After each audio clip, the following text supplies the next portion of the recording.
Mateus capítulo 8. Mateus capítulo 8.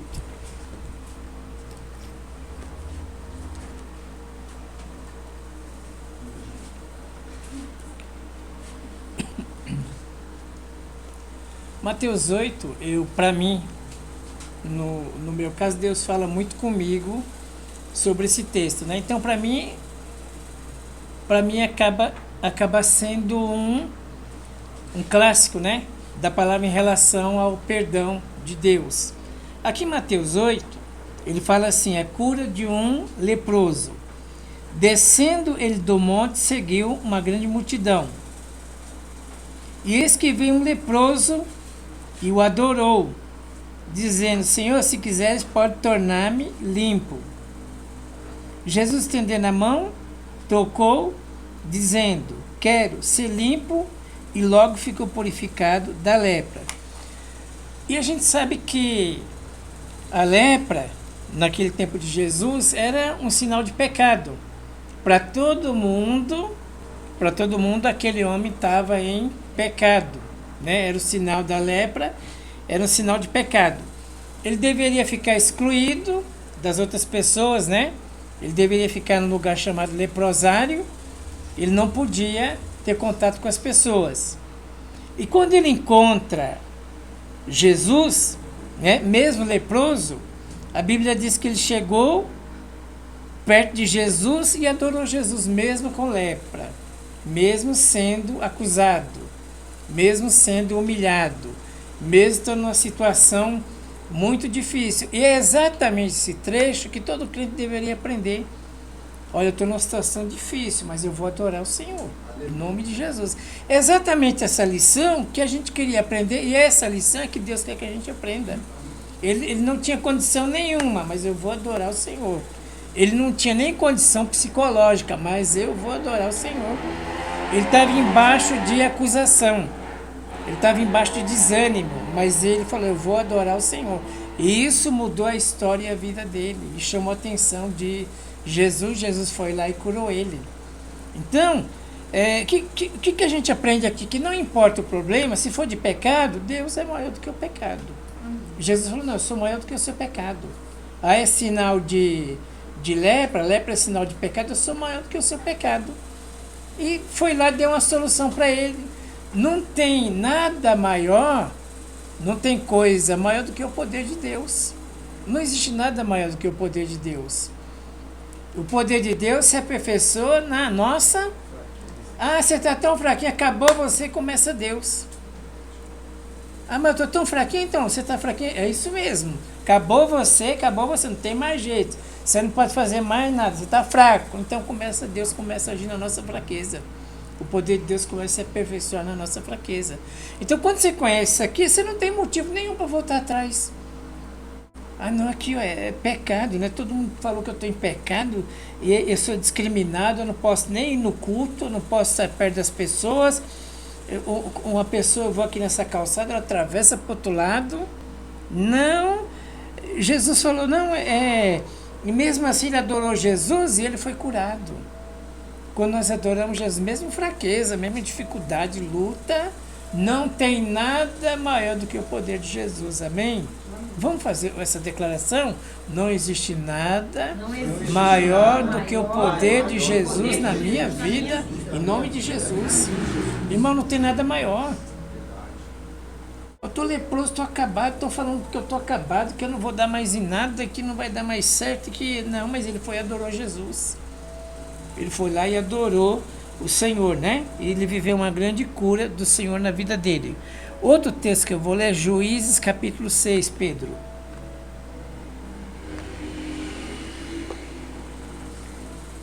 Juízes capítulo 6. Servidão sobre os midianitas. Porém, os filhos de Israel fizeram o que era mal aos olhos do Senhor. Fizeram o que era mal aos olhos do Senhor. Pecaram. Os filhos de Israel pecaram. Quebraram a aliança com Deus, né? Quebraram a aliança com o Senhor. E o Senhor os deu na mão dos midianitas por 7 anos. Tem tanta gente se enganando, né? A pessoa está embaixo de um pecado, ela está vivendo uma consequência ruim, porque o pecado traz consequência ruim, e ela está falando em propósito. Ah, não, eu estou vivendo aqui um propósito de Deus. Ah, mas no tempo de Deus vai acontecer. Não vai acontecer nada, não tem tempo de Deus. Tem coisa que é pecado mesmo. Tem coisa que é consequência do pecado. Né? Ah, mas tudo coopera para o bem dos que amam a Deus. Coopera, porque qual foi a cooperação aqui? Deus entregou 7 anos na mão dos midianitas para eles sofrerem uma disciplina para se converterem. Isso cooperou. Isso Deus usou. Não é que Deus aprovou o pecado deles, não. Deus usou o sofrimento deles para que eles se convertessem. Deus permitiu para que eles se convertessem. Mas nem tudo é tal de propósito, né? Hoje não se fala mais em arrependimento e nem em pecado, hoje é propósito. Ah, se eu tô numa situação aí ruim, mas é um propósito de Deus, né? Aí eu tô sofrendo, mas é um propósito de Deus. Não existe mais. Aí eu pequei e eu tô sendo disciplinado. Não se fala mais em disciplina, agora é propósito. Ah, ou então é o tempo de Deus, né? No tempo de Deus as coisas vão acontecer e não acontece. Pecado é pecado e a gente tem que discernir isso, o que é propósito de Deus, o que é pecado. No caso dele aqui, pecado, né? Aí, e prevalecendo a mão dos midianitas, no 2, Pedro, sobre Israel, fizeram os filhos de Israel para si, por causa do midianita, covas que estão nos montes e nas cavernas. A situação está tão difícil que nem em casa eles moram mais. Estão morando nos buracos. E Deus tem um propósito que eu vou morar no buraco? Não. Aqui no caso é pecado. O salário do pecado é a morte. Aqui no caso é pecado. Deus vai ter um propósito nisso? Vai entregar na mão dos midianitas para eles passarem disciplina para se converterem ao Senhor, para voltar de novo para Deus. Quando acabar todos os recursos dele, eles voltam para Deus novamente. E prevalecendo a mão dos midianitas sobre Israel, fizeram os filhos de Israel para si, por causa dos midianitas, as covas que estão nos montes, as cavernas e as fortificações. Como é bom você poder entender as coisas de Deus, é como você estava falando, você pode garantir as coisas para as pessoas, porque você passou. Você fala, irmão, esse negócio não é propósito de Deus, não. Deus não tenta ninguém por pecado, não. Ah, você está de bem com Deus, está no altar de Deus, sua consciência está limpa, você está passando uma luta. Glória a Deus, isso é um propósito de Deus. É aquilo que ele tinha na vida do Jó. O Jó não fez nada para ninguém, não maltratou ninguém, não guardou rancor nem ódio no seu coração. Deus tinha um propósito na vida dele. Aquele é propósito. Está sofrendo, mas não fez nada para ninguém. Mas às vezes a pessoa está em pecado e ela está dizendo que está vivendo um propósito de Deus. Eu estou vivendo um propósito de Deus aqui, né? E não tem nada a ver com propósito. Tem a ver com confissão de pecado.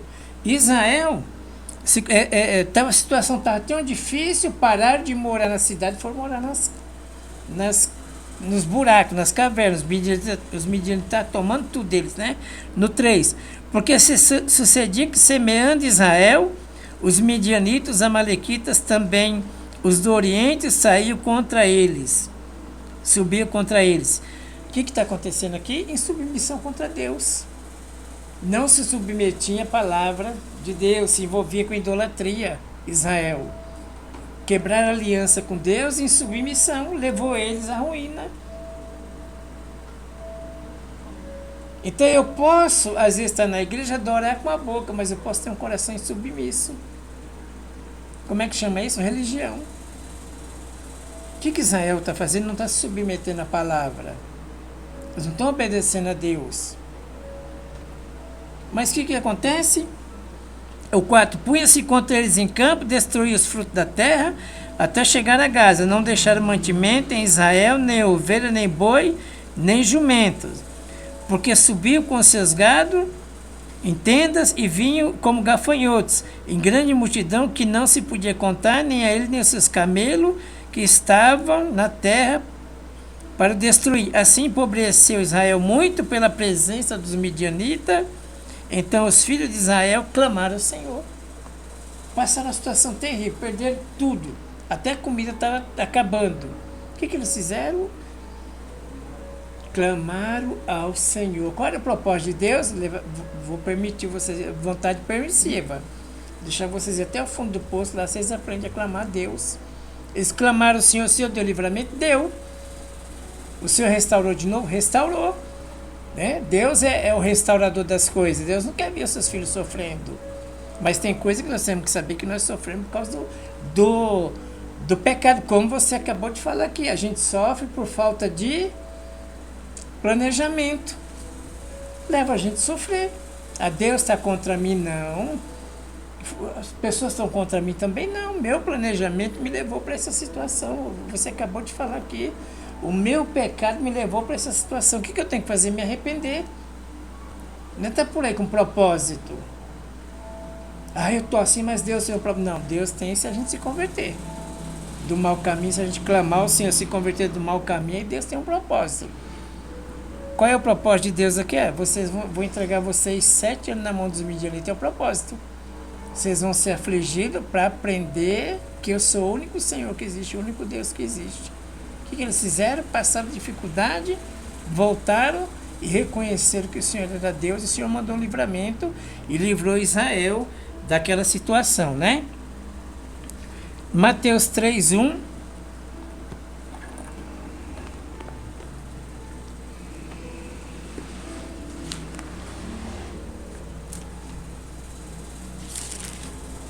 Ele diz assim, Mateus 3:1. Nós não podemos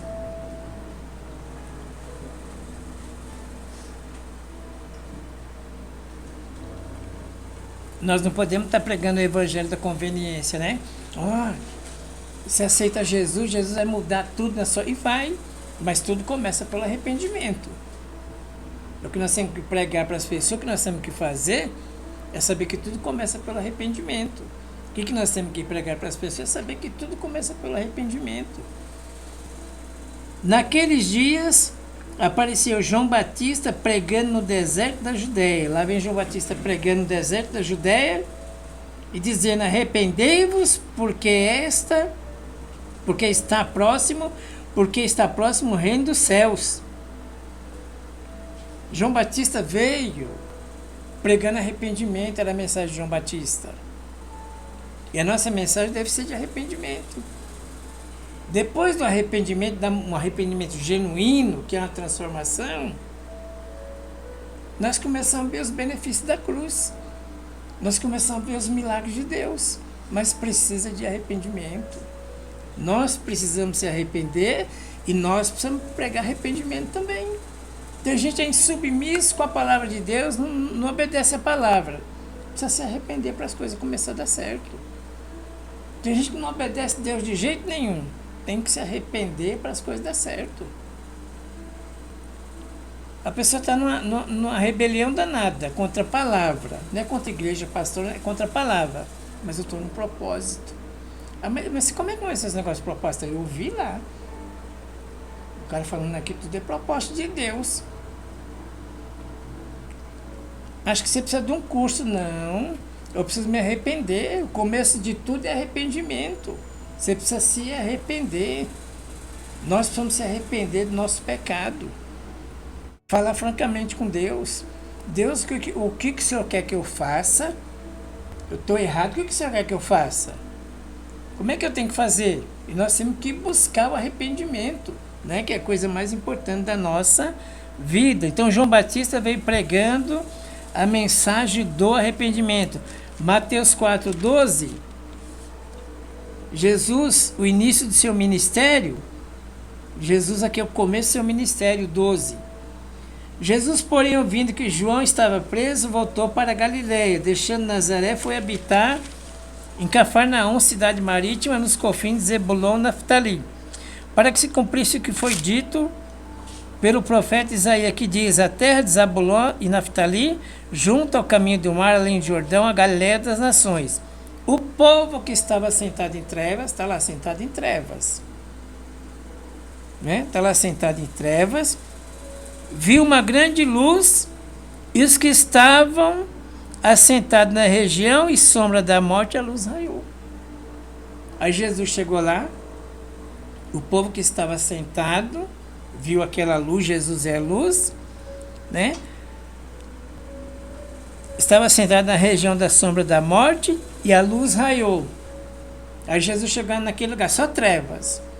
Aí Jesus olhou assim, aquele povo sofrendo em trevas, na escuridão, né? Era tanta doença, depressão, era tanta coisa, tanta falta, tanta coisa. E Jesus falou, eu tenho a solução. E ele deu a solução. Desde então, começou Jesus a pregar e a dizer, arrependei-vos porque é chegado o reino de Deus. Ele falou, não, eu vou consertar a vida de vocês aí tudinho, não. Eu vou fazer isso aqui, outro milagre aqui. Não, vocês precisam de arrependimento. Às vezes nós buscamos tantas coisas, mas o que nós precisamos é de arrependimento genuíno. Nós estamos vivendo um tempo que as coisas ficaram muito comuns. Hoje a gente faz as coisas, já não é mais como antigamente. Está tudo muito comum, muito misturado.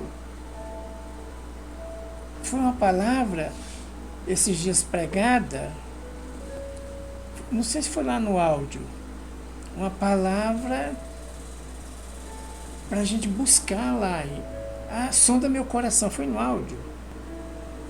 Eu vi uma palavra nesse dia, sonda meu coração, Senhor, vê se é um caminho mau. E esse está assim, buscar, sonda meu coração, Jesus, tem misericórdia de mim. Sonda meu coração. E às vezes o que está travando a nossa vida é o nosso pecado, não é o propósito, é o pecado. O pecado atrasou a vida do povo de Israel. Às vezes o que está atrasando a nossa vida não é o propósito de Deus, não é o tempo, é o pecado. O que acontece? Nós entramos em conserto com Deus. Mas eu estou numa fase difícil. Alguém pode dizer, eu fui longe demais.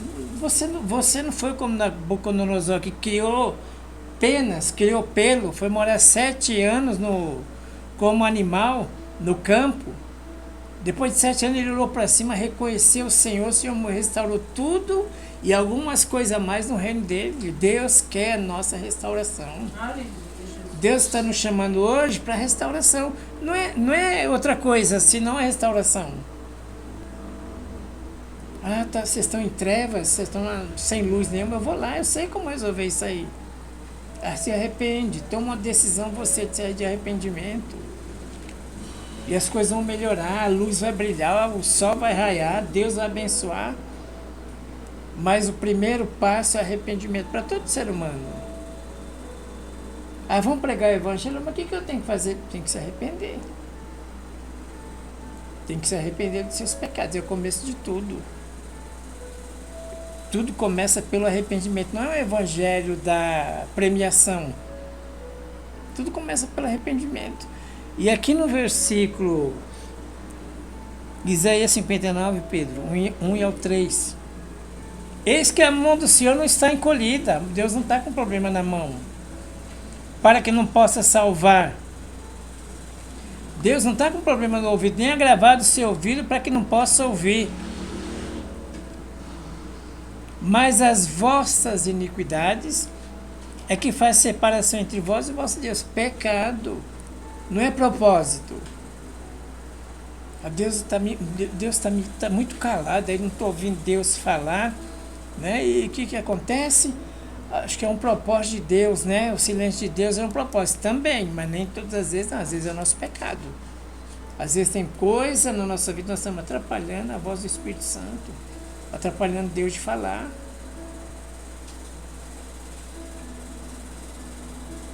Mas as vossas iniquidades que faz separação entre vós e vosso Deus, e os vossos pecados encobrem o seu rosto de vós para que não vos ouça. Então hoje todo mundo é propósito. Todo mundo é propósito. Eu estou andando com o salto do sapato caindo. Aí é propósito de Deus, é propósito. Mas será que não pode ser o pecado não que está arrasando sua vida? O salário do pecado é a morte. O pecado vai matando aos pouquinhos. Então o que nós temos que fazer? Senhor, sonda meu coração. Você tem que se preocupar com você. O resto das coisas Deus vai fazer. Você se preocupa com você e se consertar, o resto das coisas Deus vai fazer. A nossa família Deus vai alcançar. Então, o que nós temos que fazer? Se preocupar com a gente. O resto das coisas o Senhor vai fazer. Mas as vossas iniquidades faz separação entre vós e o vosso Deus, e os vossos pecados encobre o seu rosto de vós para que não vos ouça. Isaías 1,18. Vamos terminar aqui, Pedro. Isaías capítulo 1,18. Vinde então, ó, e raciocinemos juntos. Ó. Quem está chamando para raciocinar? Deus está chamando. Vem cá, vamos raciocinar. Vamos pensar junto. Ô, Florisvaldo, tem um negócio, vamos pensar junto, vamos raciocinar junto. Deus está fazendo um convite divino. Ó, vamos pensar junto. Lugarzinho lá no seu quarto, fica lá, vamos pensar junto com Deus. Vem cá, vamos raciocinar. Convite divino. Diz o Senhor: ainda que o vosso pecado seja como a escarlata, um vermelho marcante, e significava naquela época o pecado, um pecado horrível, um pecado difícil de se consertar, um pecado feio, ainda que seus pecados sejam feio, horrível, difícil humanamente de se consertar, eles se tornarão branco como a neve. Eu vou te limpar, deixar você branquinho. Que graça nós temos de ouvir uma palavra dessa de Deus. Seu pecado pode ser horrível, terrível, difícil de resolver, sem solução humana, mas vem, vamos raciocinar junto, vamos pensar junto. Olha que convite maravilhoso, Deus está chamando a gente para pensar com Ele. Vamos pensar nós dois juntos, você senta aqui, eu aqui, nós vamos sentar, vamos conversar. Ainda que eles sejam um pecado difícil de consertar, horrível, terrível, eles se tornarão branco como a neve. Eu vou te lavar, vou deixar você branquinho como a neve. Quer dizer, eu vou te restaurar. Em qualquer situação difícil da vida, não falando só de pecado, Deus restaura a vida da gente. Mas precisa ter disposição. Vem aceitar o convite. Vamos lá, senta comigo, vamos acertar essa coisa. Ainda que seja vermelho como o carmesim, se tornarão branco como a lã. O que Deus está dizendo? Você cometeu uma coisa terrível. Quando você é crente, um fato é esse. Quando você é crente e você comete uma coisa terrível, Deus te perdoa. Os irmãos não. Alguns irmãos, né? Alguns irmãos nunca vão te perdoar. Então um dia se você erra, você esquece esse negócio de irmão. Irmão não vai te perdoar, não. Deus vai te perdoar. Ele está falando aqui, ainda que seu pecado seja escarlata como carmesim, você vem, eu vou tornar a sua vida branca como a lã. Mas ele é Deus. Não tem nada a ver com o irmão. O irmão nunca vai, sempre vai apontar o seu defeito. Ele sempre vai estar ali para apontar o seu defeito. Alguns irmãos, né? De 100, acho que uns 8 vai entender a sua vida e os 90 e tralalá, não. Mas Deus está chamando a gente para um convite. Vamos sentar junto. É um pecado horrível. Fala comigo, eu vou te ajudar. Vou tornar a sua vida branca como a neve. O que eu estou dizendo? Eu vou te restaurar. Vai ter restauração na sua vida, vai ter restauração na sua casa, na sua família. Em nome de Jesus. Ah, mas é lepra, né? E estou muito leproso. Não tem problema nenhum, eu sou maior do que a lepra. Eu sou maior do que esse pecado terrível aqui dessa pessoa. Eu sou muito maior do que isso. Deus é maior em tudo na nossa vida. Aleluia. Em tudo. Deus é maior em tudo na nossa vida. Amém? Amém? Deus não pode ser vencido por nada nem por ninguém. O Senhor é maior. E o que vai acontecer? O Senhor vai tornar a nossa vida branca, como a neve. O Senhor vai nos perdoar. Agora o que ele fala aqui? Vamos raciocinar junto, vamos pensar junto.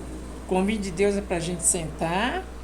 Você senta lá com Deus, pensa junto. Senhor, eu estou com um problema aqui, vamos pensar junto, como é que eu vou resolver isso aqui? E aí nós vamos ver o milagre de Deus em nome de Jesus, amém? Amém. Irmão, Deus está convidando a gente aqui, diante de uma situação tão escabrosa aqui dessa pessoa aqui de Israel, para uma restauração. É feio o negócio, é horrível, mas eu vou restaurar. Ah, é para morrer a lepra, mas eu vou restaurar também. Deus vai restaurar todas as coisas da nossa vida. Precisamos apenas ter a disposição para sentar junto com Deus e raciocinar e pensar junto com Ele, para Ele nos dar uma solução, em nome de Jesus. Amém?